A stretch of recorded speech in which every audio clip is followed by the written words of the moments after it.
Senhor, nós estamos ainda diante da Tua santa presença e eu peço ao Senhor que o Senhor sobre este momento reine soberanamente. Espírito Santo, eu preciso de Ti. Nós precisamos de Ti. A Tua palavra, ela é viva, ela é poderosa e ela tem nos ensinado, ela tem guiado as nossas vidas, tem sido nosso lugar seguro quando estamos alimentados da Tua palavra, seguros em Ti, ó Pai. Que a Tua glória se manifeste neste lugar e à medida que falamos e ouvimos o Senhor, que nós possamos ser impactados por aquilo que o Espírito Santo quer fazer em nós e através de nós, Pai.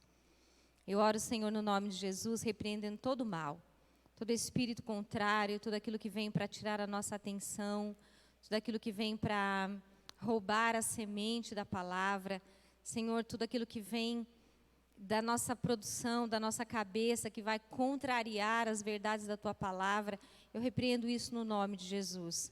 Que o Senhor, então, estabeleça sobre este lugar a Tua vontade. O Senhor tem algo para realizar em nós, e nós queremos que isso aconteça. E nós Te pedimos, faça isso, Jesus. Faça isso em nós. E nós Te agradecemos por isso, no nome de Jesus. Amém? Amém. Quero que você abra comigo a sua Bíblia lá no Salmo 77. Nosso irmão Marcos veio aqui e iniciou o culto com esse salmo. Então é nele que Deus quer falar, né? Amém? Quero aproveitar enquanto você procura, o pastor pediu para a gente reforçar sábado, convite lá para São Miguel Paulista. Se você puder ir conosco, será muito bom. Nós ficaremos muito felizes de saber que tem uma turminha grande indo lá abençoar aquela igreja, assim como eles vêm e nos abençoam, né? Quando nós temos algo aqui, nosso aniversário. Pastor Everaldo e pastora Tânia são nossos pais. Nós dizemos que são nossos pastores. Eles cuidaram de nós quando nós éramos solteiros. E eles fazem parte, perdão, eles chegaram, a gente acabou de casar, né? Pastor Davi pastoreou a gente quando solteiros, logo depois vem o pastor Everaldo, e ele começa a cuidar de nós ali nesse momento da nossa vida. Então, nós temos muito amor e carinho por aquela igreja. Amém? Se você puder, a gente vai ficar muito feliz. E agora, a gente falando aqui sobre a palavra. O tema da palavra hoje era, meu Deus, e agora? E agora? Né? Acho que essa pergunta não tem alguém aqui que nunca tenha feito. Não é verdade? Você que vai nos assistir também, a paz que o Senhor te alcance por meio da palavra do Senhor.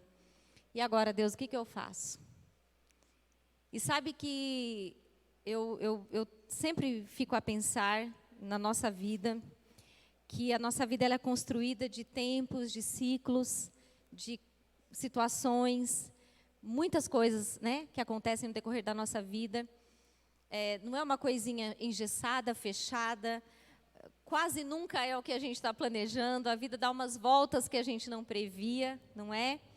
E quando a gente está passando por isso, às vezes a gente tem tanta dificuldade de entender o processo que a gente está inserido nele.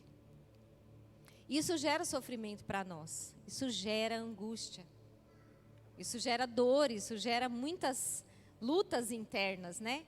Então, um exemplo muito rápido disso, e aí a gente vai entrar no Salmo, na leitura e no que o Senhor falou comigo, porque esse Salmo me acompanhou durante alguns meses desse ano, quando eu perguntei para Deus, e agora? E, basicamente, a gente passa por momentos da nossa vida onde a gente gostaria de reagir de uma outra forma, espiritualmente falando, mas a gente não consegue. E a gente vai para um lugar onde a gente está se sentindo fraco, falido, sem fé, sem Deus, sabe? E muitas vezes a gente aprende isso, que quando você não está se sentindo bem, é porque Deus não está em você. E isso não é verdade. Isso não é real. Existem alinhamentos que precisam acontecer dentro de nós, em nós, para que tudo flua conforme a promessa de Deus e os propósitos dele. Mas, às vezes, as coisas perdem o rumo, não é? A gente vai para o deserto, a gente vai para o vale. A gente está querendo um monte, mas a gente está no deserto e no vale. A gente quer o lugar da glória, a gente quer o lugar da manifestação do poder, a gente quer estar no lugar onde o fogo cai e o diabo é consumido, o inimigo é consumido. Mas até chegar lá é vale e deserto. E às vezes por causa disso a gente vai construindo um jeito de ser e sentir e fazer que nos põe em conflitos. Como nós estávamos aqui cantando e celebrando o poder e a graça e a fidelidade de Deus. Deus é o mesmo para sempre. Ele não muda, Ele não falha. Nós não cantamos? Nós cantamos isso. Mas talvez amanhã, quando a gente levantar, a gente não consiga dizer isso com a mesma fé que cantamos aqui, hoje, nesse culto. E por que isso acontece, né? E daí a gente fica revoltado com a gente mesmo, às vezes, né? Meu Deus, mas eu... Então, quem aqui tem promessa? Quem não tem uma promessa? Todos nós temos uma promessa. Quando nós aceitamos a Cristo, nós recebemos a promessa. Mas não somente as promessas que estão aqui, Deus também nos dá promessas particulares. Deus nos dá promessas que vai somar com um projeto de vida que Ele tem para mim e para você. Então, muito possivelmente, você tem promessas que são específicas do desejo de Deus para a sua vida. É uma promessa que Ele jamais daria a mim, Ele deu a você. Assim como tem promessas para a minha vida que Ele não vai dar a você. E à medida que a gente vai se desenvolvendo nessa vida e com Deus, e à medida que as promessas vêm, e à medida que a gente projeta um futuro daquilo que Deus nos prometeu, então a gente começa a criar uma expectativa de como as coisas vão acontecer. Eu me lembro que quando nós estávamos noivos, o rapaz estava colocando o armário da nossa casa, furando lá para colocar o armário da nossa cozinha. E ele parou, ele desligou a furadeira naquele momento. E ele virou para trás, estava eu e o Beto encostados assim na parede, esperando o montador das Casas Bahia. Nosso móvel tinha sido comprado em 36 vezes, sem juro. Estava lá esperando ele colocar bonitinho na parede, ele desliga a furadeira, olha para trás e fala, eu vou falar. Porque se Deus mandou falar é porque vocês vão entender. A gente já achei, é crente. Você sabe quando um crente abre a boca, né? Vou falar porque vocês vão entender. Ó, virou para ele primeiro. Você está atrasado. Faz tempo que é para Deus fazer algo na sua vida. Está atrasado. Mas Deus está dizendo assim, ó, que Ele tem um povo preparado para você. Para vocês. Aí Ele me joga no meio da fogueira. Vai, né, querer correr da cruz. Vocês não correm não, que Jeová pega vocês também. E Deus vai trazer isso à existência, você querendo ou não. Porque Ele te chamou para isso, Ele te fez para isso. Tem um povo que Ele preparou para te entregar. E você não se preocupe com nada.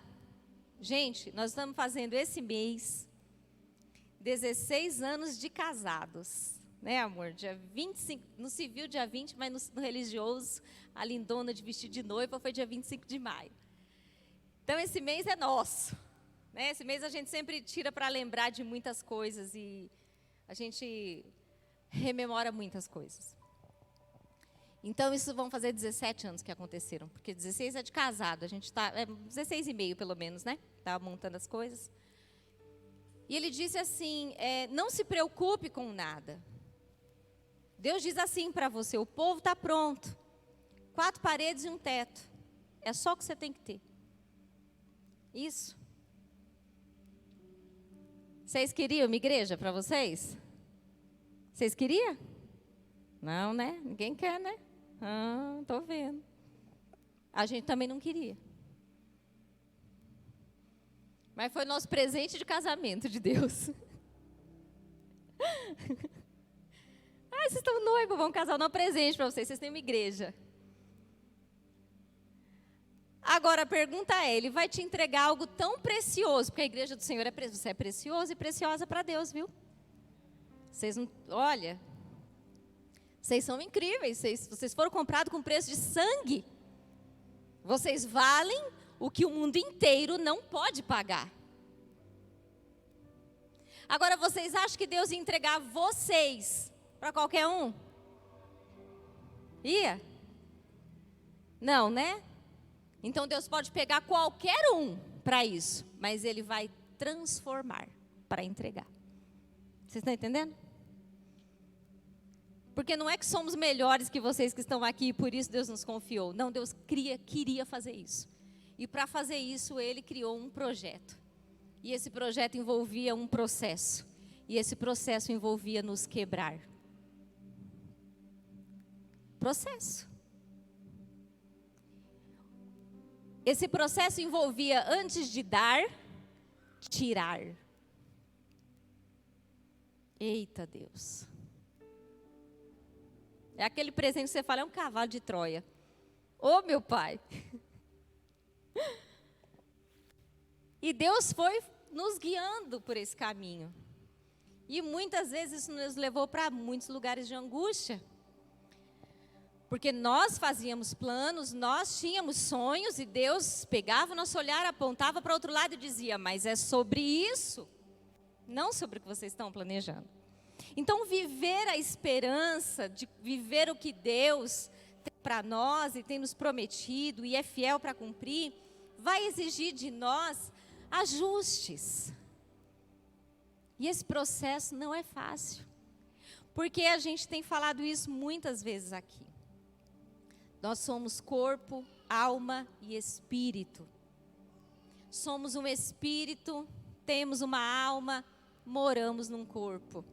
Moramos num corpo apenas. Esse corpo é corruptível, vai adoecer, vai envelhecer.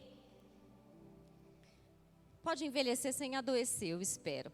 Vou me preparar para isso, pretendo fazer isso, amém? O envelhecimento não significa doença. Adoecer é outra coisa, mas o envelhecer pode ser um envelhecer saudável, mas é inevitável. O envelhecer é inevitável. Adoecer é evitável, mas envelhecer não. Então, um dia é finito, vai acabar. Mas a alma e o espírito não. Só que quando nós não entendemos que os três agem junto, conversam entre si, nós acabamos focando às vezes numa coisa só. Sabe? E esquecemos que tudo está cooperando. Que as coisas estão sendo ajustadas. E Deus tem um interesse pessoal em cada um de nós. Habilitar o nosso espírito. Então Ele vem e habilita o nosso espírito com o Espírito Santo dEle. O espírito humano é o único lugar onde Deus se manifesta.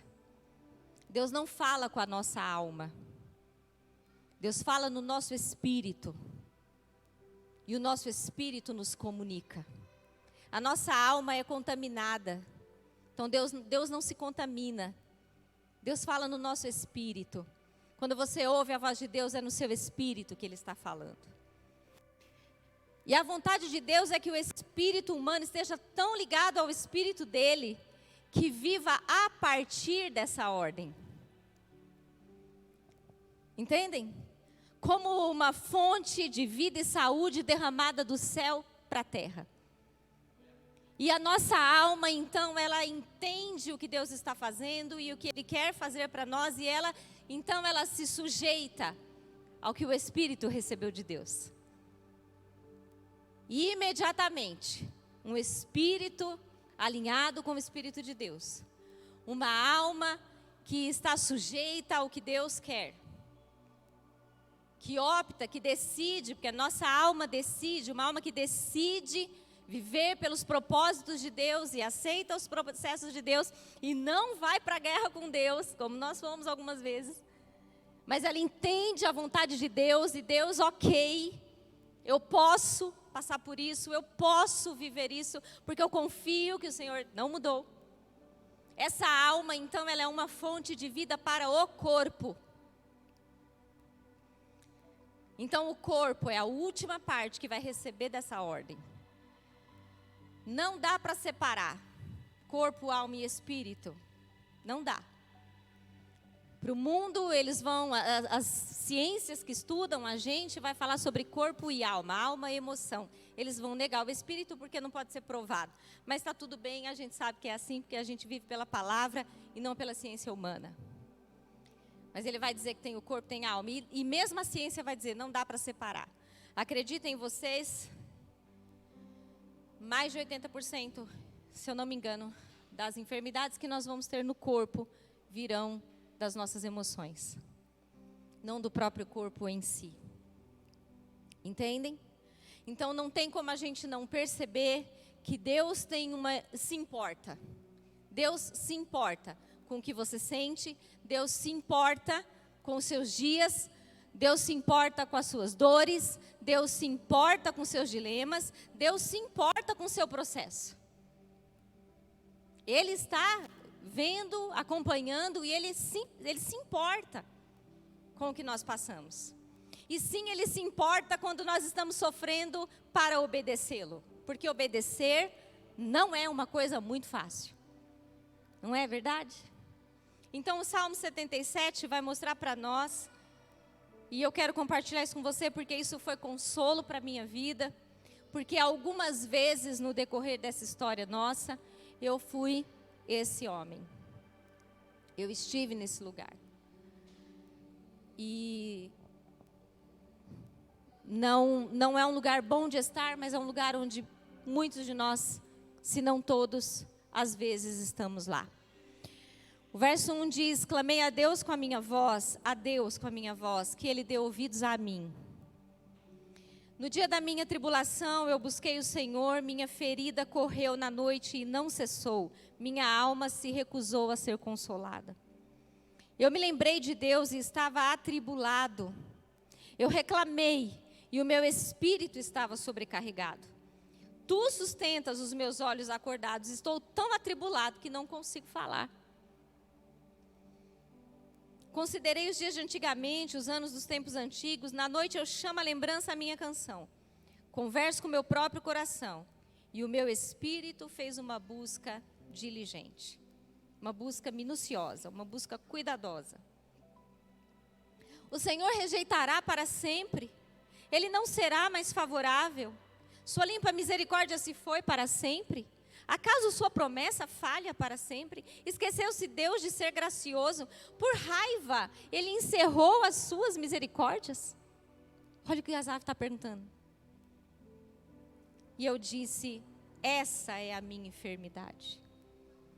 Mas eu me lembrarei dos anos da mão direita do Altíssimo. Até aqui, por enquanto. Se você quiser deixar aberto, a gente vai voltar um pouco. Mais alguém já passou uma noite acordada aqui sem conseguir pregar os olhos? Tomando todo tipo de chá que a mãe, a avó, todo mundo ensinou, acessei todo o WhatsApp, no Pinterest, você foi atrás de tudo. Não teve um chá que te fez fechar o olho, pegar o olho. Mas alguém ficou a madrugada inteira, Deus, e agora? Como? Por quê? Quando? O que eu fiz? O que foi? E aí você tem aquela sensação de que o céu está de bronze. Silêncio. Silêncio. Isso dói.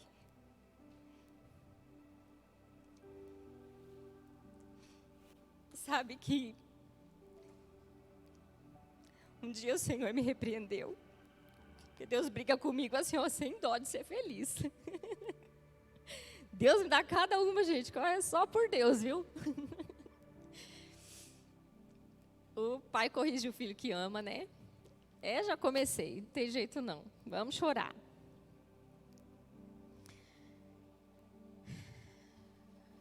No meio...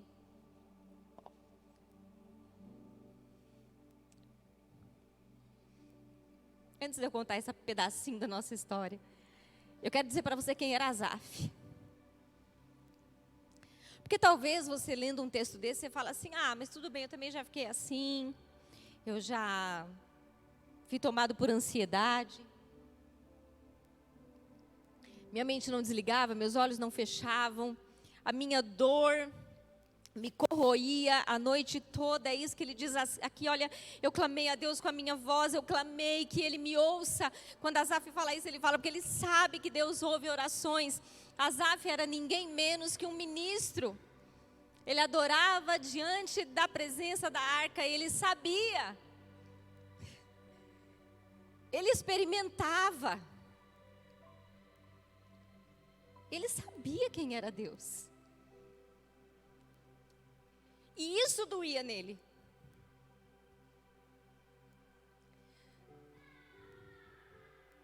Então ele diz: no dia da minha tribulação, Deus, consola os corações hoje. Feche os seus olhos um pouquinho. Senhor, Tu sabes a dor que está correndo agora no nosso meio. Tu sabes a briga que está acontecendo entre a razão e a alma, para crer que o Senhor pode fazer, para crer que o Senhor é o mesmo. Ai, Espírito, assim como me fazes sentir essa dor, que já não é minha, mas alguém está com ela, eu me coloco diante de Ti. Que o Senhor traga agora refrigério e cura, em nome de Jesus, em nome de Jesus.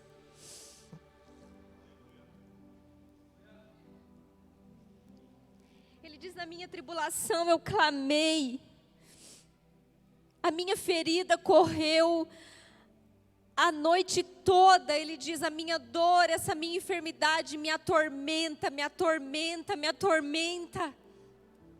Eu não consigo me esquecer disso. Eu estou adoecido e isso não sai de mim. Havia uma dor muito grande dentro dele aqui. Quando a gente estuda sobre essa dor faz referência à dor de Jacó, quando recebe a notícia de que seu filho morreu. Não tem dor maior que essa. Não vai ter dor maior que um pai e uma mãe receber a notícia que um filho faleceu. Então esse é o nível de dor que está sendo apresentado aqui em Asaf agora. Ele diz: essa dor que eu estou sentindo, ela me consome. Mas aí ele diz logo em seguida, e isso é o ponto que eu falo: Deus, que loucura é essa? Minha alma se recusa a ser consolada. Ele mesmo começa orando. Ele mesmo diz: eu não estou aguentando. E ele mesmo diz: mas a minha alma se recusa a ser consolada. Como que alguém pode ir até Deus, estar diante de Deus, pedindo para Ele fazer alguma coisa, e ao mesmo tempo estar recusando que aquilo aconteça? Não é louco? Não é confuso? E nós somos tudo assim, gente. Tudo estranho, tudo confuso. Tem hora que a gente quer, tem hora que a gente não quer. Tem hora que a gente acredita, tem hora que a gente não acredita. Tem hora que a gente tem certeza que é no outro dia. Mas porque não aconteceu no outro dia, a gente já não tem mais certeza de nada. Ele fala: minha alma se recusou a ser consolada. Asaf conhecia quem era Deus. Ele era ministro, seus filhos eram ministros, mas agora ele está vivendo um momento onde a razão dele não está de acordo com o coração. A sua razão e a sua emoção estão em lugares diferentes. E é isso que a Bíblia está contando para nós. Que muitas situações em que nós vamos vivendo, porque não somos apenas uma razão, nem só uma emoção, nem só um ser espiritual, as coisas vão se perdendo dentro de nós. E nós começamos a achar que coisas que eram parte da nossa história ou do nosso processo já não vão mais existir. E a gente começa a olhar para isso com uma sensação de que não vai mais ser como era para ser. Então, às vezes, eu ainda estou orando por aquilo, mas dentro de mim, eu não acredito mais.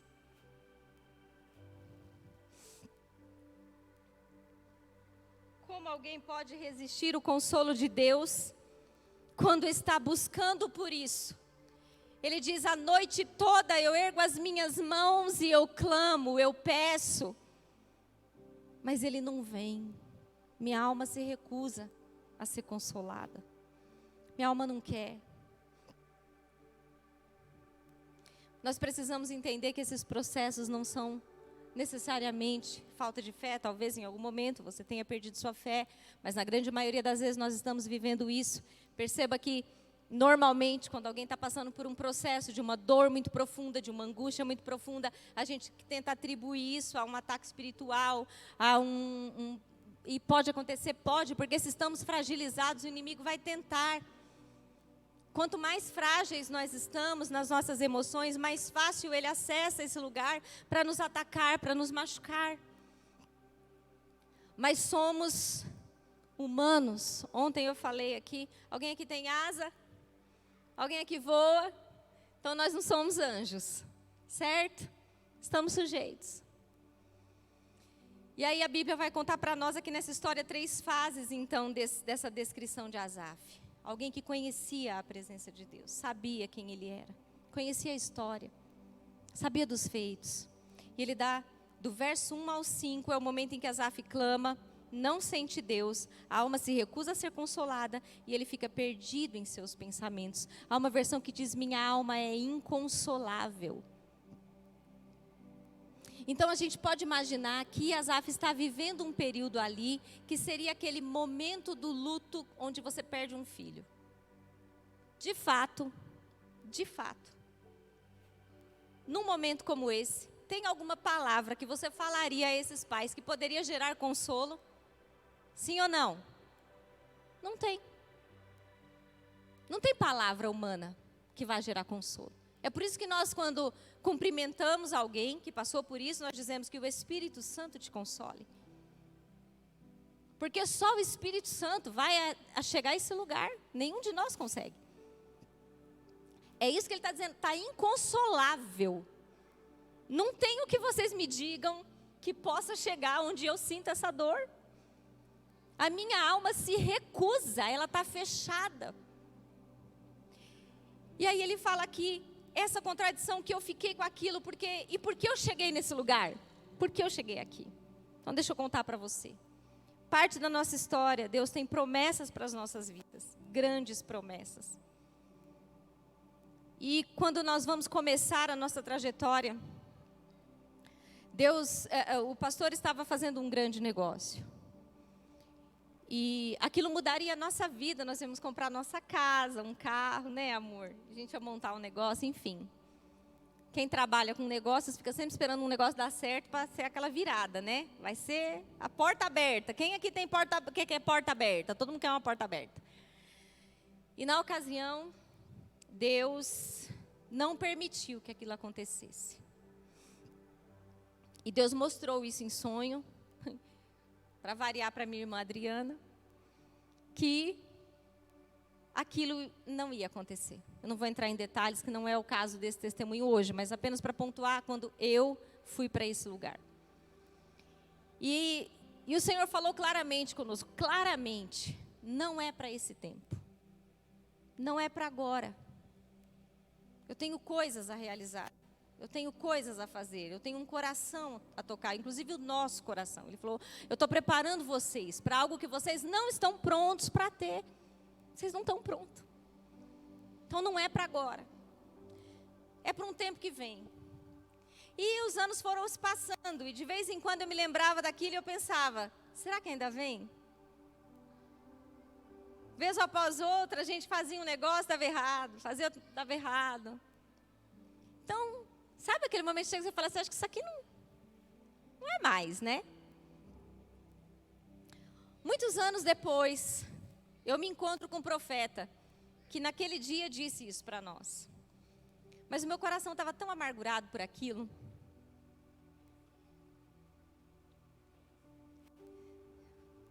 que eu achei que Deus tinha mudado.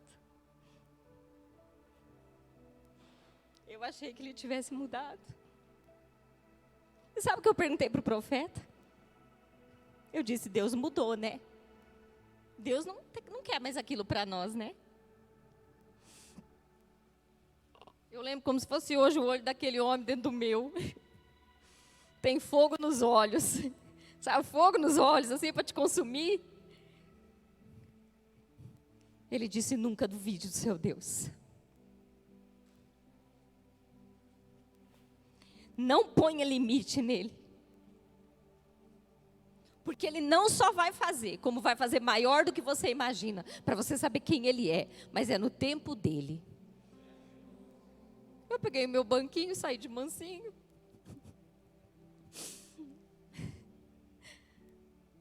Mas nós passamos por situações das quais essas angústias querem nos dominar.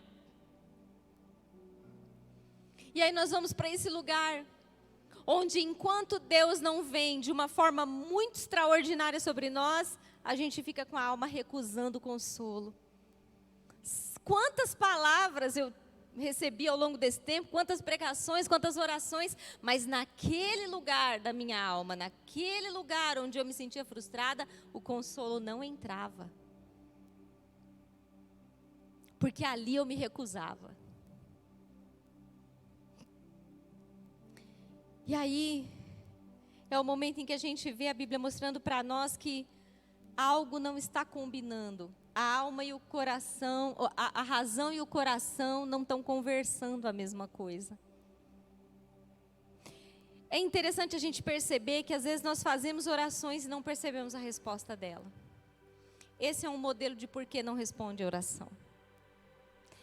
Para que uma oração seja respondida, é necessário que haja um alinhamento entre o que eu penso e o que eu sinto. Eu preciso unir aquilo que eu estou orando a Deus com a minha razão, aquilo que de fato eu creio e sinto que é. Um exemplo disso é quando às vezes a gente atende alguém e essa pessoa está passando por uma dificuldade e ela está lutando com um pecado, por exemplo. Então a gente vê que ela é uma pessoa que ela quer se libertar daquilo e ela vai orar sobre aquilo, ela está orando, você ouve ela, ora comigo então você ouve a pessoa dizendo, Senhor, eu não quero mais essa cadeia na minha vida, eu não quero mais viver com isso, eu não quero, Senhor, eu sei que isso não te agrada, Senhor, eu sei que isso não te agrada, eu não quero mais, ela está orando, a razão dela está orando, a razão dela sabe sobre aquilo, mas no íntimo dela, no coração dela, ela deseja aquilo. Percebe? Não tá ligado. É como você receber um casal que está numa crise no casamento. Você fala, então nós vamos te ajudar. Nós vamos te ajudar. E aí a pessoa está lá e olha, o problema é esse. Não, mas vamos orar para Deus restaurar. Amém, pastora, vamos orar para Deus restaurar. E nós estamos ali, ó, Jesus restaura. Mas lá no íntimo, se ela pudesse dizer, ela diria, eu quero mesmo me separar. A razão está pedindo uma coisa, mas a alma está sentindo outra. Não está caminhando junto. E isso em qualquer área da nossa vida, em qualquer situação. A gente pode estar orando, por exemplo, por uma pessoa que me feriu e dizendo palavras, Senhor, eu perdoo, eu libero, eu não quero que mágoas fiquem no meu coração, Senhor, está tudo bem. Eu estou orando por aquela pessoa, Senhor, abençoa a vida daquela pessoa. Eu estou falando a razão. Por quê? Porque na minha razão, eu sei que eu tenho que fazer isso. Eu sei. Mas lá no meu íntimo, a mágoa não se foi, a amargura não se foi. Entendem?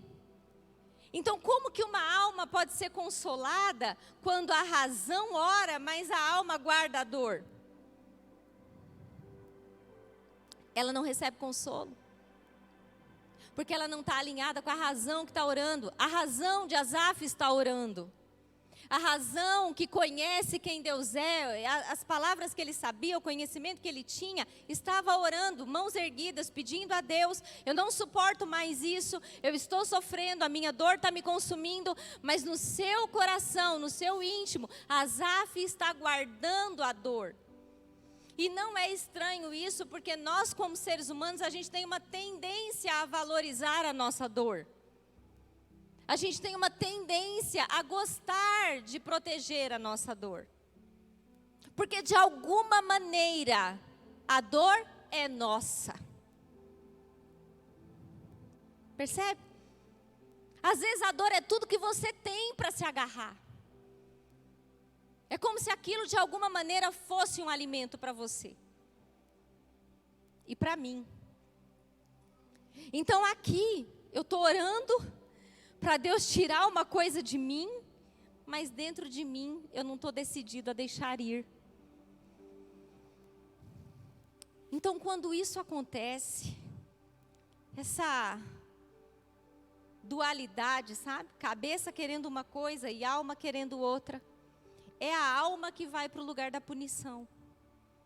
Ela vai para esse lugar onde ela está sofrendo e ela mesma se maltrata.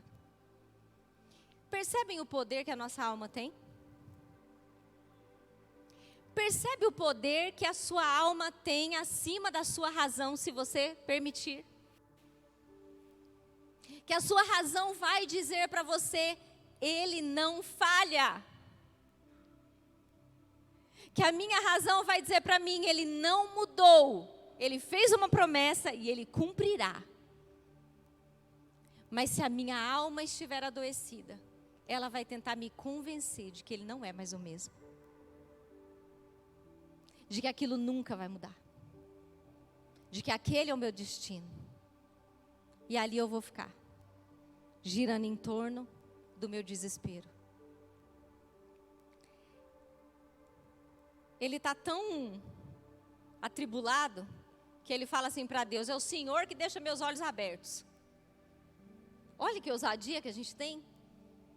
É Deus que não me deixa dormir. E por que Deus não ia deixar você dormir, criatura? Só se fosse para você orar um pouquinho de madrugada. E de vez em quando ele acorda a gente, né? Mas por que Deus não ia deixar você dormir? Por que Deus me impediria de um sono reparador?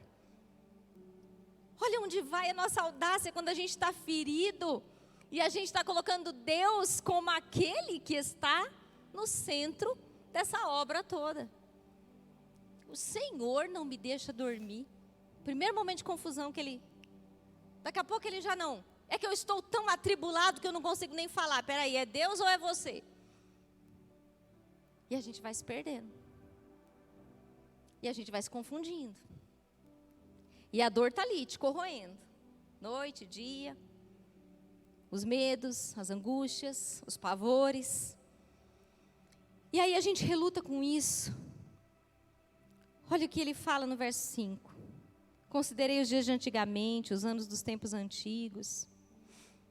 Ele fica pensando nas coisas que foram, mas ele não fica pensando nas coisas que foram no sentido de ter uma esperança ainda. Asaf está machucado demais, Asaf está atribulado demais, ele está ansioso demais para ver naquela lembrança sua esperança. Agora ele ainda está olhando para isso como quem diz: eu sei que o Senhor já fez, mas e agora? Agora eu não vejo nada.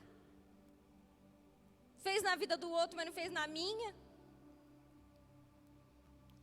Quando isso acontece, a gente começa a viver uma ferida dentro de nós, que é o não entender o processo da dor. E a dor, ela é didática, a dor, ela ensina.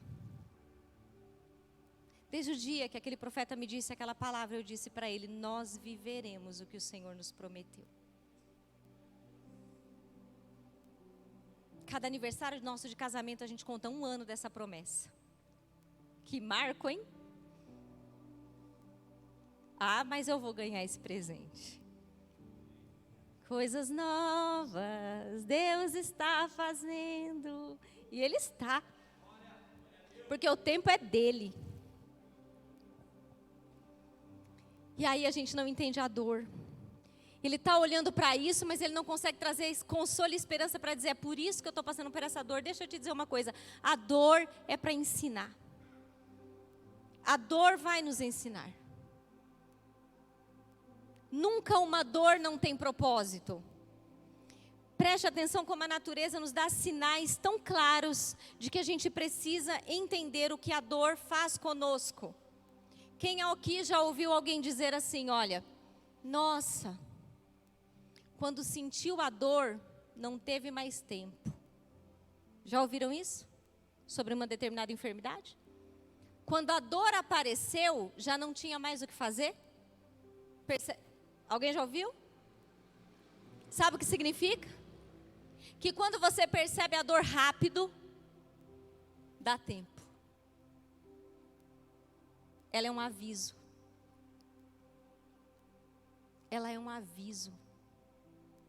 A dor, quando seu dente dói, ela está te dizendo que alguma coisa não está boa.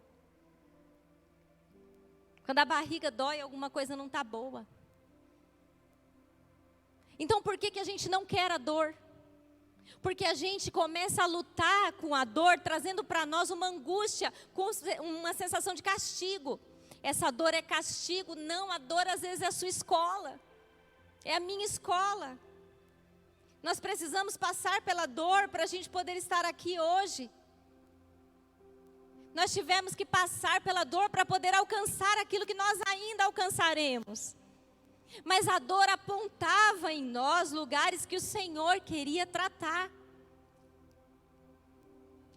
Então quando eu estou aqui falando com Deus, às vezes eu estava em cima da cama e eu dizia, eu não tenho vontade de sair dessa cama. Não tenho. Não quero ver gente. Não quero conversar. Não quero rir. Não quero brincar. Eu nem consigo entender quem eu sou. Quem nunca, gente? O Senhor dizia para mim, você está precisando dar uma olhadinha aí dentro. Tem duas coisas falando diferentes. Sua razão sabe quem eu sou, mas seu coração está querendo desacreditar. Sua alma está vacilando. A dor nos ensina a obediência e nos aperfeiçoa. Como fez com Cristo. A Bíblia diz que Cristo foi aperfeiçoado na dor que ele padeceu. Ele aprendeu a obedecer pela dor que o aperfeiçoou. Outra coisa que a dor faz. A dor é um convite para mim e para você olhar para aquilo que está nos assustando. A dor é o convite, que era o que eu estava falando. Doeu o dente. Você pode até ter medo de dentista, mas se você for, você resolve o problema. A dor é um sinal de que você deve olhar para aquilo que você tenta fugir o tempo todo de ver. Veja que aquilo que mais, para ter coragem para olhar para aquilo que nos adoece, perceba como mais evitamos pensar ou confrontar, é exatamente isso que domina as nossas emoções. Quando eu tenho medo de alguma coisa, aquilo domina a minha vida. O medo me domina. Quando eu não tenho coragem de olhar para aquilo que me assusta. E aceitar aquilo que me assusta. Ontem nós tivemos um testemunho lindo compartilhado da missionária Roseli. Se Deus não tivesse permitido na vida dela o processo da dor que ela enfrentou, ela não teria conseguido olhar para aquela dor e dizer, eu preciso entender sobre isso. Eu preciso vencer isso. E ela vai em busca disso. E quando ela vai em busca disso, ela se apaixona por Jesus. Então o convite é a dor é um convite para você conhecer aquele que pode sarar as suas dores. Ele não quer apenas que você, ao sentir uma dor, você diga, Jesus, tira a minha dor. Ele está dizendo para você, eu queria que você me conhecesse.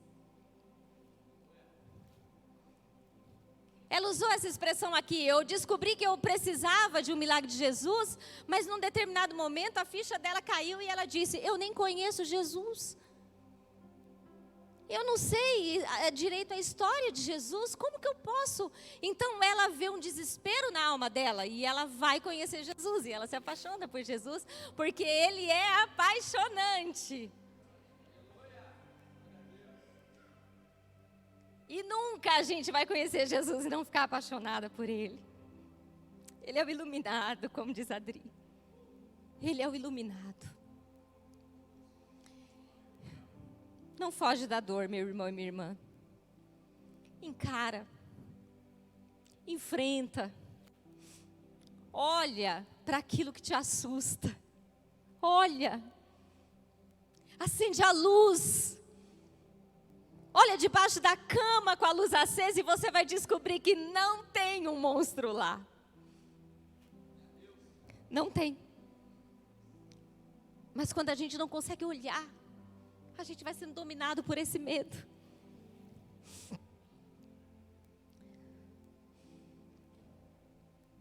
Ficar preso nesse lugar de dor, de angústia, de tristeza. Sabe o que ele faz? Esse lugar começa a embaçar a nossa visão. Aí eu passo a olhar para tudo a partir desse lugar de dor. Eu olho para mim a partir da minha dor. Eu olho para você a partir da minha dor. Então tudo que eu olhar para você não é sobre você, é sobre uma dor que eu sinto, que eu acho que tem a ver com você. Entendem? As nossas dores, as nossas angústias, os nossos medos, além de nos adoecer no corpo, além de trazer enfermidades para o nosso corpo, muitas das enfermidades que nós temos no corpo, se nós resolvêssemos essa questão de alma adoecida, nosso corpo ia ter vida. Mas muitas delas é que nos motivam a agir. Então eu passo a ser uma pessoa que eu vou funcionar com essa dor. Observe uma pessoa que tem a dor do abandono, uma pessoa que foi abandonada num casamento. Ela é uma pessoa que tem problemas de confiança. Ela tem dificuldade de confiar em alguém. Então ela olha, o problema não é você, não foi você que fez isso com ela. Mas toda vez que ela olhar para você, ela está perguntando dentro dela, será que essa pessoa é confiável? Porque os nossos óculos nos fazem enxergar a partir de nós, não do outro. Eu não enxergo pela sua história, eu não enxergo pelo que você acredita, eu não enxergo pelas coisas que você pensa, eu enxergo pelo que eu penso, pelo que eu vivi. E sim, eu sou uma pessoa que eu confio nas pessoas, porque eu não fui abandonada e traída. Eu tenho um nível de confiança elevado. Eu não olho para você pensando, você vai me abandonar, porque eu não fui abandonada. Mas se não fosse esse o fato, talvez eu sofresse muito com isso. Se eu não conseguisse deixar Jesus resolver isso para mim. Então, Asaf, ele está numa briga com ele mesmo. Por algum acaso, já ficou uma madrugada brigando com você mesmo? Um dia, uma noite? E agora, Deus, o que eu faço com isso aqui? O Senhor não deixa eu dormir, também não me ajuda a resolver o problema. Está orando para o casamento dar certo, mas está querendo divórcio. Está orando para ser curado, mas no fundo está querendo morrer. Está orando para ser santo, mas no fundo está curtindo o pecado. E aí não está junto ali, razão e coração, entendeu? Não alinhou, não produz fruto, porque está divergindo.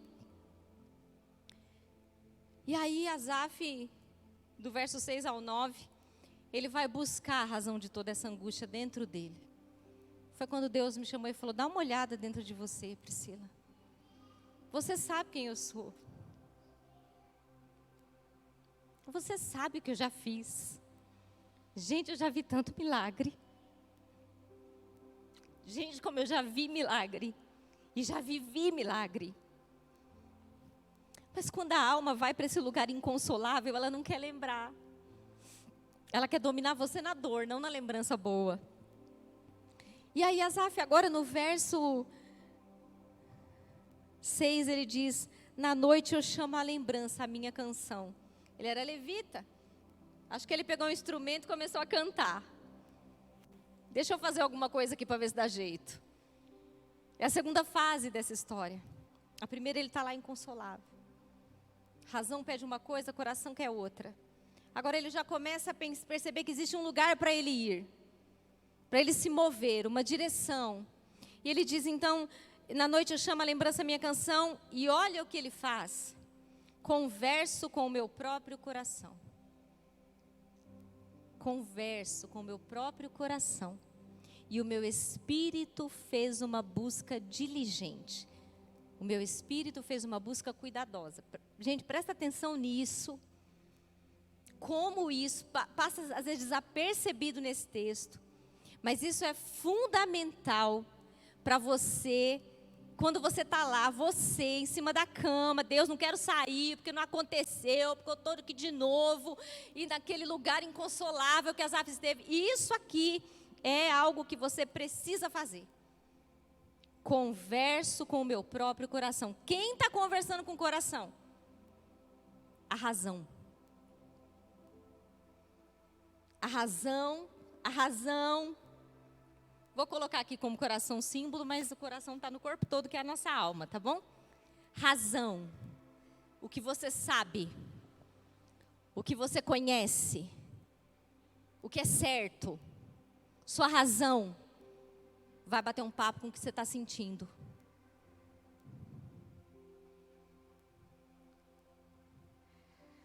Se tem uma coisa que Deus não espera de seus filhos, é que seus filhos vivam a partir do que sentem, de sentimentos.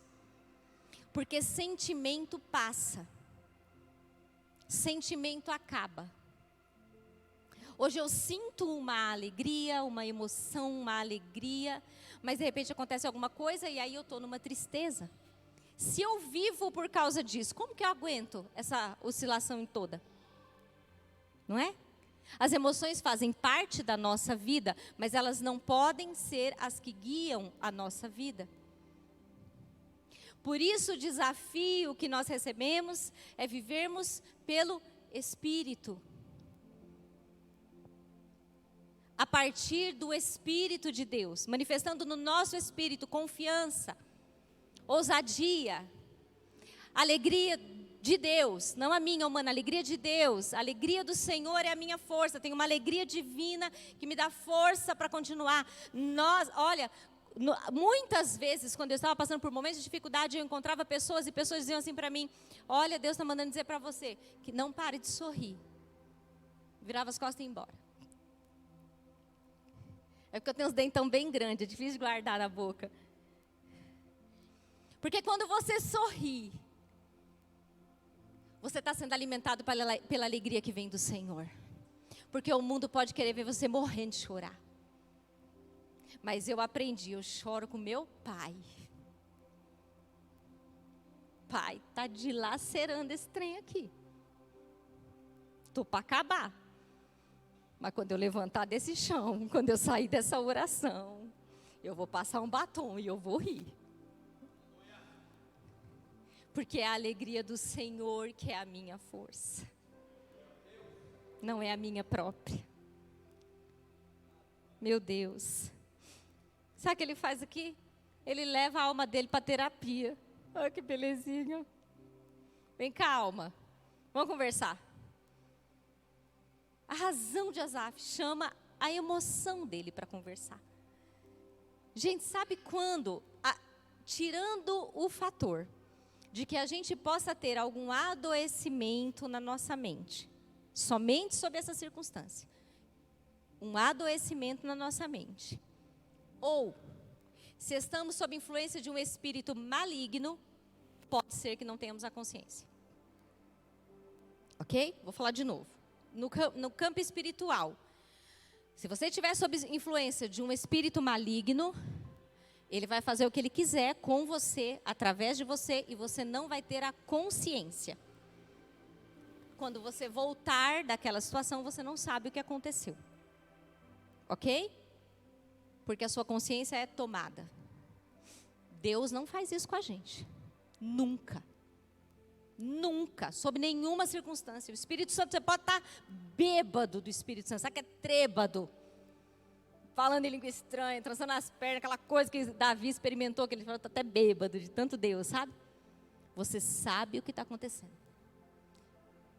Se um dia você perder a consciência, você vem conversar com a gente, que aí a gente tem que orar com você. Não era o Espírito de Deus operando. Porque Ele não nos toma dessa forma, Ele nos enche. Mas Ele não toma a nossa consciência. Amém? Então, esse é um fato. Outro fato, um adoecimento. onde eu não consiga produzir pensamentos. É um adoecimento, mas nós não estamos falando desse quadro aqui.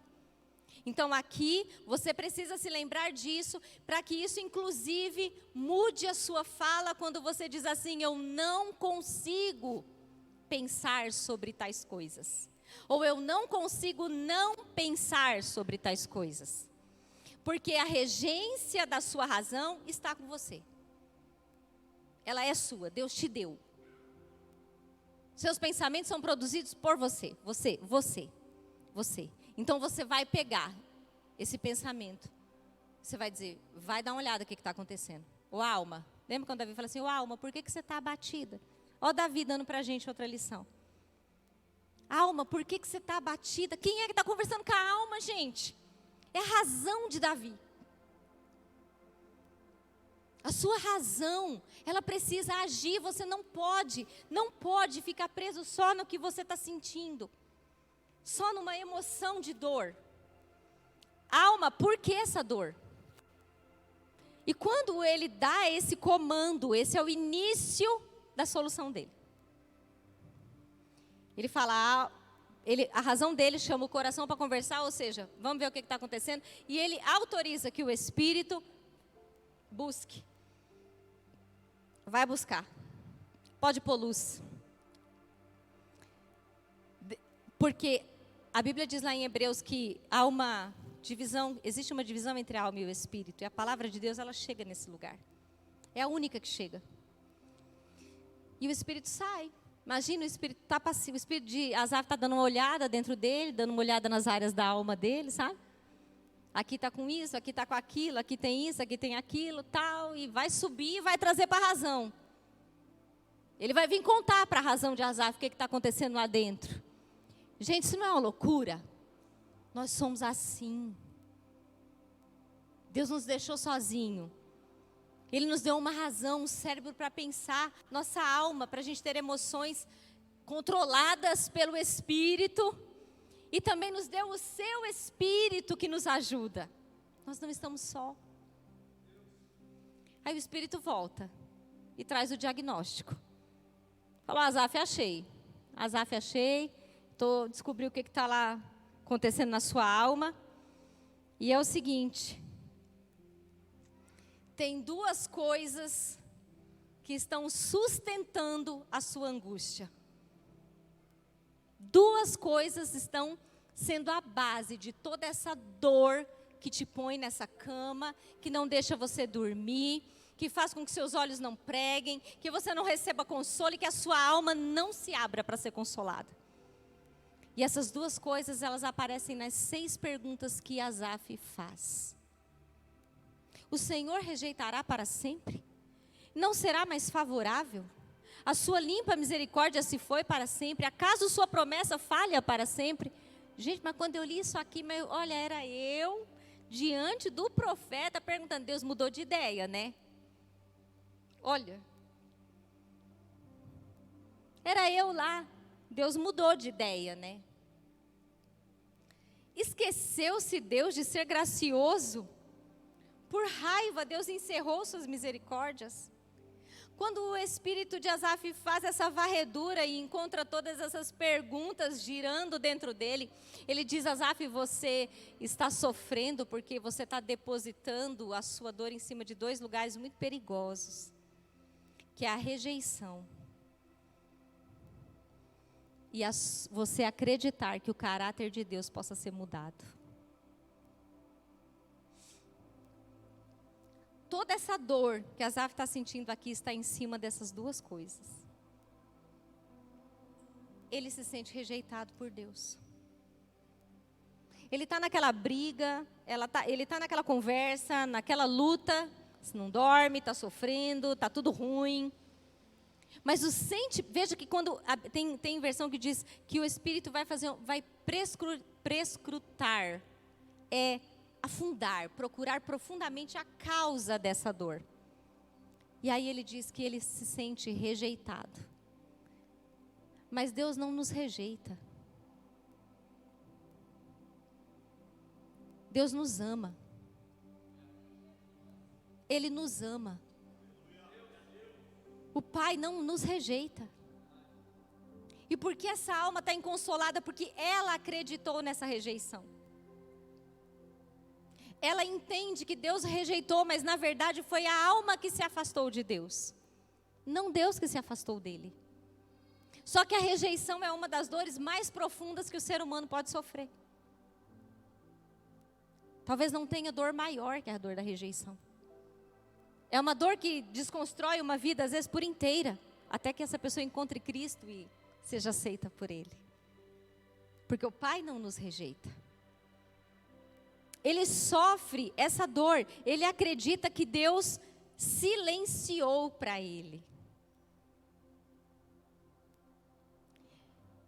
Muitas vezes, perceba como a gente atrela as coisas de Deus com a nossa vida natural.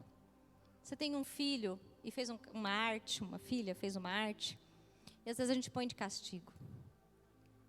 Não, parou a brincadeira, me dá isso aqui, chega, você abusou, fica aí um pouquinho no seu quarto, pensa aí no que você fez. Pensa aí no que você fez, não é? E a gente fica um pouco de silêncio, não fica? Ai, gente, misericórdia, filha, me perdoa, viu? Hoje eu sei que eu não podia fazer isso tanto tempo, mas eu já fiz. Você me perdoa? Um dia eu pus a Bi de castigo, gente, fui fazer comida e esqueci ela no castigo. Contei os minutos pela idade, sabe? Que tinha uma tabelinha lá que davam pra gente. Olha, tanta idade, tantos minutinhos, 2 minutinhos, 3 minutinhos. Era pouquinha coisa, gente, não era pra hora, não. Tá bom? Também não sou tão má assim. E aí tinha os minutinhos, né? Eu acho que o dela era 4 ou 5 minutinhos. A Gabi sempre foi boazinha. Colocou de castigo, ela ficava sentadinha lá. Chupando dedinho. E passou 5 minutinhos, deu 10 minutinhos. Lá vem o pastor atrás de mim. Você não vai tirar ela? Eu falei, nossa, esqueci da hora. Aí ele, mas eu não, eu estava ali olhando. Eu falei, louvado seja Deus, ela tem um pai. Nosso pai é assim, ele não tira o olho de nós, ainda que a mãe nos abandone, o nosso pai nunca nos abandonará. Filha, você é curada disso, né, meu amor? Ela é. Mas esse momento de silêncio, percebe? Esse momento de silêncio que a criança está ali, independente do jeito que você castiga, porque de algum jeito você castiga. Você vai ensinar seu filho, não vamos usar essa palavra castigo que pode ser pesada, mas uma educação. Você vai educar, ok? E nesse momento, você não está falando com ele. A maioria das vezes vai ter um período de silêncio, para reflexão. Mas a criança que está ali, esse silêncio parece o quê? O que parece para a criança esse silêncio? Porque não é sobre nós, é sobre a criança. É a criança que está lá na punição. O que será que ela pensa? Meu pai não me ama mais. Minha mãe me esqueceu. Minha mãe me largou aqui. Eles não me amam. Eles me rejeitam. Quantos pensamentos vão vir na cabecinha de uma criança? E não é diferente você e eu. Quando a gente faz uma oração a noite toda e a resposta não vem. Qual é o sentimento que nós temos? Deus se esqueceu. Deus não me ouviu. Ele não vai me responder. Ele não se importa. E esse sentimento de ter sido rejeitado por Deus é dilacerante. Ele sabe que eu preciso, porque Ele não vem. Ele sabe que eu não estou suportando, porque Ele não fala comigo. A rejeição estava no coração de Asaf. Não porque Deus o havia rejeitado, porque guarde isso. Não importa o que você esteja passando, Deus nunca vai te rejeitar. Nunca. E depois ele duvida do caráter de Deus. Quando ele discorre o texto, nessas 6 perguntas, ele está dizendo: fazer você fez, mas lá no passado. Agora, não acredito mais. Então ele diz que as misericórdias de Deus acabaram, que a graça de Deus não alcança mais, que Deus não é mais o mesmo, que Ele encerrou a benignidade dEle. Ele chega a dizer que Deus está tão cheio de ira, de raiva, que não vai mais nos abençoar. Olha como a gente atribui para Deus coisas que são nossas. Nós fazemos isso. Nós ficamos tão cheios de raiva às vezes, que nós deixamos de fazer alguma coisa para alguém que era para abençoar a vida dessa pessoa. Mas a raiva nos impede. Poderíamos não punir alguém que merece ser punido, mas nós punimos, porque nós retiramos a misericórdia dela. Misericórdia é não castigar quem merece castigo.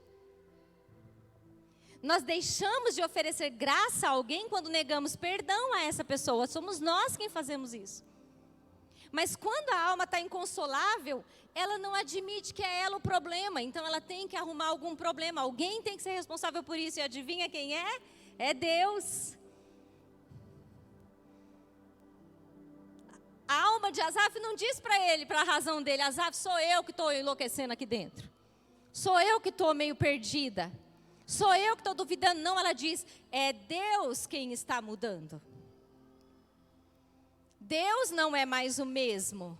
Deus não me ouve, Deus não me responde, Deus não se importa, Deus não me vê, Deus não muda a minha casa, Deus não me cura, Deus não me salva, Deus não socorre, Deus não falou comigo, Deus não me deu emprego, Deus não me deu o que eu precisava, Deus não restaurou minha sorte. Deus, Deus, Deus, quando na verdade somos você e eu.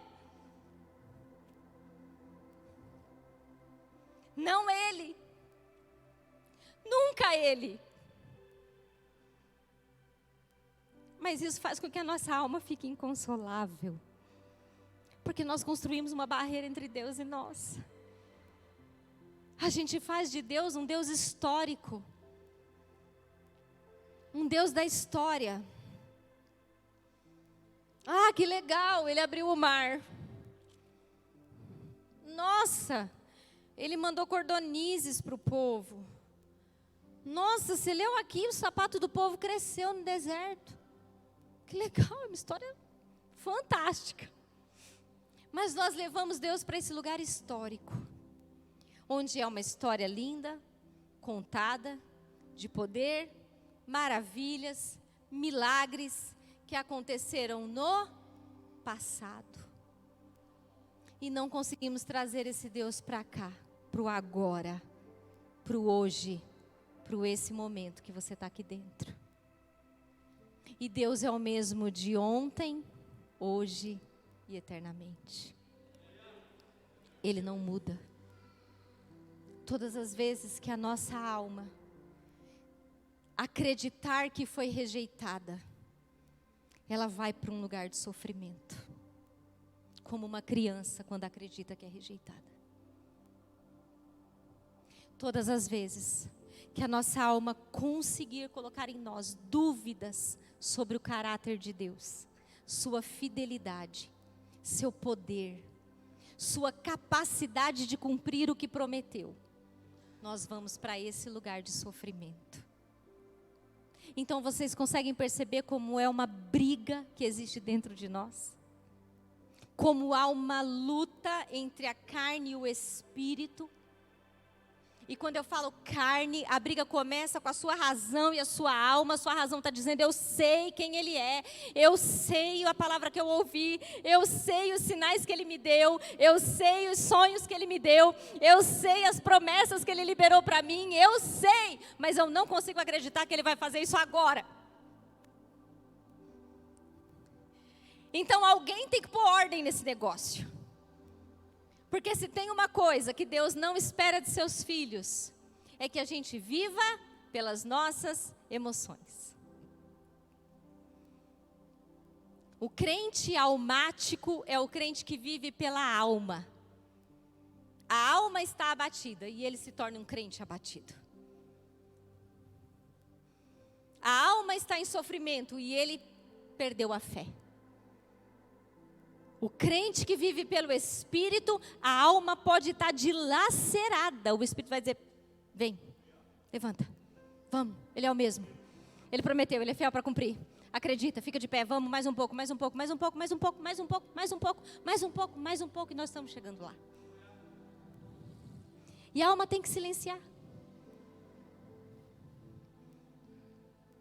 A nossa alma não pode ir contra o nosso Deus, mas ela precisa se abrir para o consolo dEle. E hoje nós estamos sendo desafiados a tirar essas barreiras. Eu quero dizer para você, em nome de Jesus, você é amada, você é amado. Você é filho, filha. Ele não te rejeita. E Ele não mudou. Pode parecer um milagre mais absurdo que você tenha esperado para viver. Você vai viver. Você crê? Mas você creu com a razão? Ou sua alma concorda com isso? Percebe?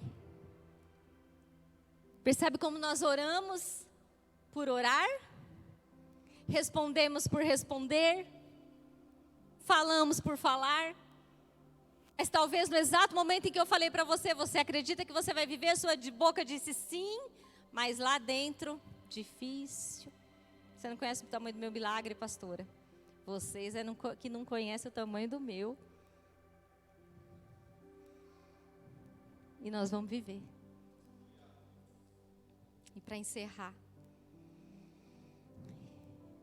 quando Ele se dá conta, quando Ele permite que isso venha aos olhos dele.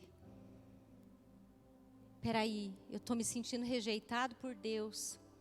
E estou acreditando que Deus mudou o caráter dele, que ele não é mais o mesmo. Não tem mais o poder que tinha e a boa vontade de fazer o que prometeu fazer. Asaf declara, essa é a minha enfermidade. Ele mesmo olha para si e diz, é isso que está acabando comigo. Como você e eu precisamos fazer. Com coragem suficiente para olhar para dentro de nós e dizer, é isso que está me matando. É isso que está roubando a minha alegria. É esse sentimento de rejeição. É essa crença de que Deus mudou. É essa sensação de abandono que eu tenho da parte de Deus. São as dúvidas que eu tenho sobre Ele, sobre o que Ele vai fazer, o que Ele é capaz de continuar fazendo. Porque às vezes nós recebemos o milagre. E aí muitos dos milagres, eles são mantidos por Deus. O milagre do Mar Vermelho, o mar se abre. O cajado toca e as águas se abrem. É o início do milagre. Mas o milagre precisa ser mantido por Deus até que todos estejam do outro lado. Deus não podia simplesmente retirar a mão dali. A mão de Deus continuava sobre aquele lugar. Deus disse que eles iam chegar do outro lado e Deus sustentaria aquele mar aberto até que o último pé atravessasse. Então Deus faz isso na nossa vida também. Muitas vezes Ele dá um sinal para você, o milagre começou. E você crê. E põe o pé. Mas no meio do caminho, o barulho das águas nos faz achar que Ele pode tirar a mão. E que nós vamos sucumbir no meio do mar. Esse é o engano da nossa alma. Nada pode tirar a mão de Deus quando Ele decidiu estender para nós. Se Ele liberou um milagre sobre a sua vida, Ele já é. E aquele que começou a boa obra é fiel para terminar. Ele não para no meio do caminho, Ele não abandona a gente no meio do caminho, Ele não tira o que Ele nos deu. Ele nunca vai abrir o mar e falar, pode ir, filhinho. E no meio do caminho Ele fala, fecha mar, morra, filhinho. Porque Deus faria isso. Mas nós agimos muitas vezes como se Ele fosse assim. Eu confio que Ele deu, mas agora eu não tenho certeza se Ele vai deixar comigo. Eu confio que Ele me abriu a porta de emprego, mas eu não tenho certeza se esse lugar é para mim. Eu confio que eu fui curada, mas todo mês está fazendo um exame novo para descobrir se tem alguma coisa lá.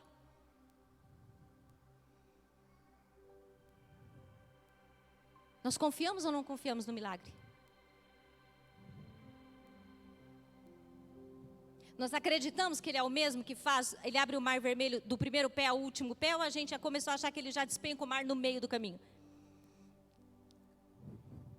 Quanto a nossa alma tem nos confundido? O mundo está de ponta cabeça, nós não fazemos parte disso, nós somos filhos de Deus.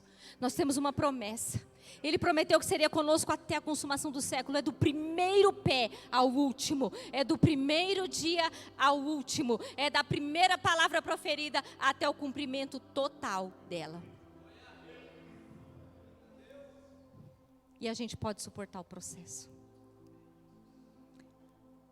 Quando ele se dá conta, ele fala: isso que está me matando. E imediatamente ele dá um salto nessa história. E aí ele começa a trazer à memória o que lhe dá esperança. E ele começa: mas eu me lembrarei dos anos da mão direita do Altíssimo. Quer dizer, das coisas que Deus fez, que a mão direita do Altíssimo representa o poder de Deus em ação. Eu me lembrarei das coisas que ele fez, mas agora Asaf está lembrando disso com esperança. Não mais com lamentação. Eu sei que Deus fez, eu sei que um dia ele abriu o mar. Não, ele está dizendo: Deus abriu o mar. Um dia Deus fez. E aí ele começa a citar as coisas: eu meditarei em toda a tua obra, eu falarei dos teus feitos, teu caminho, ó Deus, está no santuário. Quem é um Deus grande como nosso Deus? Quem é um Deus grande como nosso Deus? Eu quero que você diga isso: quem é um Deus tão grande como nosso Deus? Repete comigo: quem é um Deus tão grande como nosso Deus? Não há. Não há. É isso que ele começa a trazer para dentro dele agora e fala: sua alma, você vai ver que eu vou te entupir de coisa boa agora. Tu vai morrer de fome das coisas da carne, mas eu vou te encher de verdade. Verdades de Deus.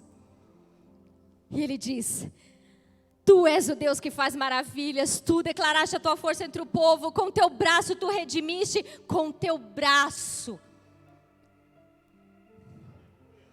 Tem um braço que pega você. Tem um braço, tem uma mão que nos sustenta. Aleluia.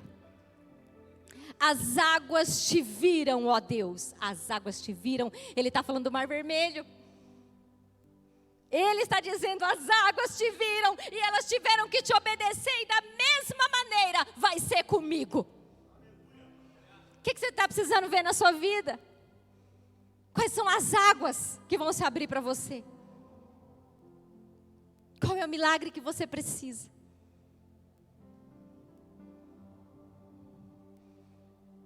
Elas tiveram medo. Não foram os filhos de Deus que tiveram medo, foram as águas.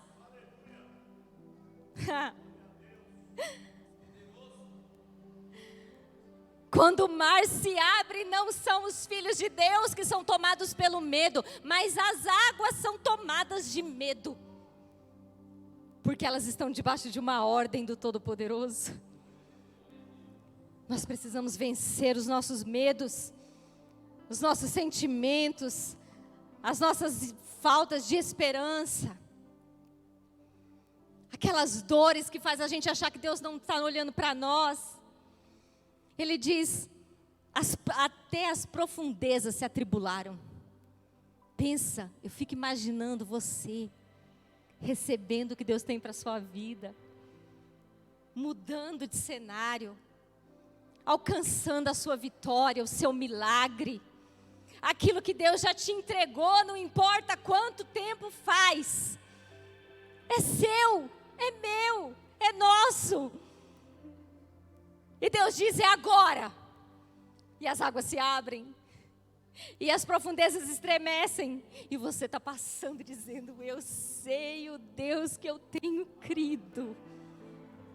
Quem é um Deus tão grande como nosso Deus? Não tem. Teu caminho, a voz do teu trovão estava no céu. Ele se lembra da grandeza de Deus na natureza. E quando ele faz isso, ele começa a corrigir a percepção dele sobre Deus. Ele começa a corrigir a maneira como ele estava enxergando o agir de Deus na vida dele. Queridos, nós só vamos ter duas opções quando a nossa alma tentar dominar a nossa vida com a dor. Ou nós vamos ficar remoendo o nosso passado, a nossa dor, o nosso sofrimento, aquilo que veio sobre nós. Ou nós vamos ficar nos alimentando daquilo, e daquilo, e daquilo, e daquilo, e daquilo, e daquilo, e daquilo. ou nós vamos escolher nos alimentar daquilo que nos dá esperança? Esse texto é uma lição para nós, que às vezes se vê nesse lugar, onde a alma não quer ser consolada. Quando você perceber que a sua alma está resistindo ao tratar de Deus, às transformações de Deus, aquele toque que Ele quer dar no nosso interior, você precisa tomar a decisão de alimentar a sua vida com aquilo que te dará esperança. A palavra de Deus é a única que pode te dar isso.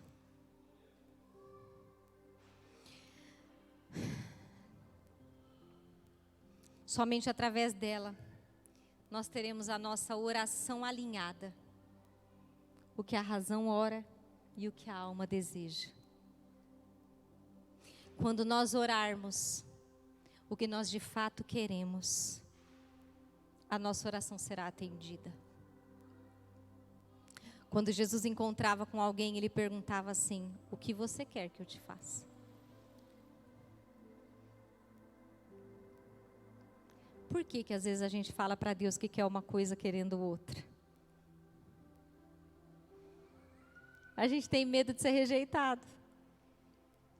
A gente tem medo de Deus. Eu não posso nem falar para Deus que é isso aqui que eu estou pensando ou querendo. Fala para Ele. Sabe por quê? Porque Ele vai permitir que o Espírito dEle bote luz em você. E a luz de Deus vai passar no seu interior. E a palavra diz que quando a palavra dEle chega na divisão da alma e do Espírito, ela é capaz de mostrar para você as coisas que você não viu. Nesse lugar, as nossas intenções são discernidas. Lá em Hebreus fala isso. É o lugar, olha só o que Hebreus fala, e eu estou terminando. Quero que você fique de pé, inclusive.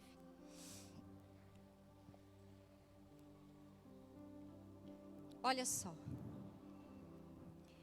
Asaf corre para conhecer, fazer lembrado, conhecer não, ele conhecia. Asaf corre para fazer lembrado as coisas de Deus, o poder de Deus, como Ele é o mesmo. E aqui em Hebreus 4:12 diz: porque a palavra de Deus é viva e poderosa, mais aguda do que qualquer espada de 2 gumes. Olha onde ela penetra, até a divisão da alma e do espírito. A divisão da alma e do espírito, das juntas e da medula. E o que ela faz quando ela chega nesse lugar? Então a Bíblia diz para nós que ela discerne, ela põe luz, ela faz você conhecer suas reais motivações. Ela faz você conhecer o que de fato você está desejando. Ela faz você enxergar o que de fato está te adoecendo. É por isso, igreja, que muitas vezes nós não vemos alguma coisa acontecer. Porque nós alimentamos a dor da nossa alma com pensamentos a respeito da nossa própria dor. E a gente fica girando em torno dela e nos alimentando com as dores e as frustrações que ela nos causa. Quando a Bíblia está nos ensinando que não é para ser assim. É isso aqui que nós precisamos. Quando você estiver num dia de tristeza, porque eles existem, antes que a sua alma diga para você que o seu Deus não é mais o mesmo, pega a palavra de Deus. Missionária Roseli disse, no dia da maior dor, eu descobri que eu precisava mergulhar nos evangelhos, porque eu queria conhecer Jesus como Ele é. Sabe o que ela venceu? Um dia ela vai subir aqui para contar também. Ela venceu o medo da morte. Não foi qualquer medo. Sabe há quanto tempo ela sofria disso? Da vida toda. Sabe o que alguém tem todo tipo de medo?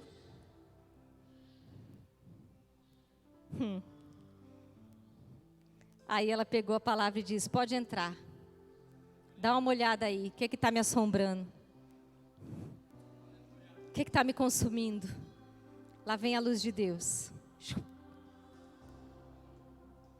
Roseli, você precisa acreditar que você tem uma eternidade comigo. Filha, você precisa acreditar que o seu corpo é finito, mas você não é. E que quando isso aqui acabar, você viverá o melhor em mim. Quando essa luz brilhou, do entendimento dela, tem até que segurar ela agora, falar: espera que vai demorar um pouco, a gente ainda tem muito para trabalhar aqui, não fica aí correndo para a eternidade agora não. Vencido. Foi vencido. E eu quero te desafiar hoje a fazer uma oração.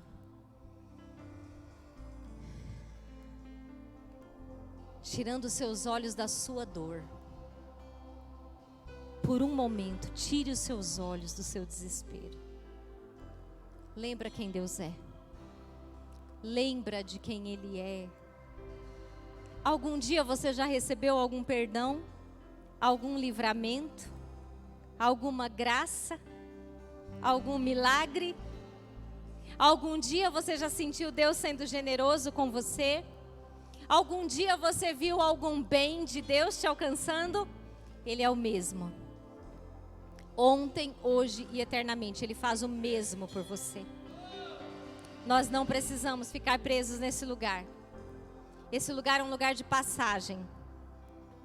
Deus me restaurou com essa palavra. Ele disse: Priscila, eu não mudei. Eu vou cumprir, porque eu sou fiel e eu não mudo. Se você crê assim, ore comigo.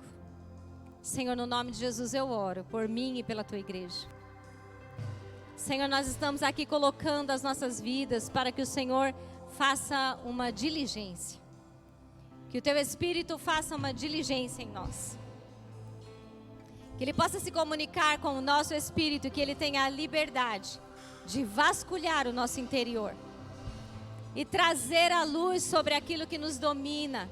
Nossos medos, nossas angústias, nosso sentimento de rejeição, as dúvidas que temos sobre o seu caráter, duvidando de que o Senhor é fiel para cumprir o que prometeu ou para manter a promessa que já cumpriu, duvidando do seu amor em nos resgatar e nos salvar de nós mesmos, duvidando que o Senhor possa curar as enfermidades mais terríveis que nos assombrem, duvidando que o Senhor possa perdoar os pecados mais horríveis que já cometemos, duvidando que o Senhor não tem mais uma mão inclinada para nós, porque nós rejeitamos agora todos esses pensamentos.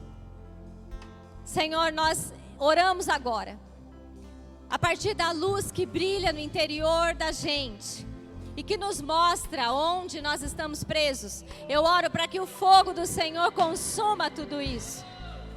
Que esses sentimentos que estão arruinando a vida dos seus filhos, que estão destruindo a paz, que está roubando o seu sono, que está gerando ansiedades em cima de ansiedades, medos em cima de medos, temores, pavores, que tudo isso seja arrancado do nosso interior. Senhor, nós queremos que a nossa alma se submeta ao poder da Tua palavra. Nós nos submetemos completamente ao Senhor para viver uma vida no Espírito. Espírito Santo, completa a obra que o Senhor já começou. E dá a cada um de nós, ó Pai, a alegria de experimentar do Senhor, da Sua presença, da Sua plenitude. O Senhor é que nos põe de pé. O Senhor é que nos dá o ar para respirar. Tu és o nosso ar. O Senhor é o ar que nós respiramos. O Senhor é a vida que nós vivemos. O Senhor é a alegria que nos fortalece. O Senhor é a paz em meio à guerra que enfrentarmos. O Senhor é a certeza de que nós temos vitória. O Senhor é bom. E em todo tempo o Senhor é bom. E nós te louvamos, te agradecemos por isso, Senhor. Glória a Deus. Aleluia. Se você crê que Deus vai cumprir o que prometeu. E que você não precisa deixar sua alma inconsolável. Você vai dar uma ordem para sua alma. Dizendo: o que está acontecendo, alma? Levanta, porque o meu Deus está chegando, está vindo, e Ele vem,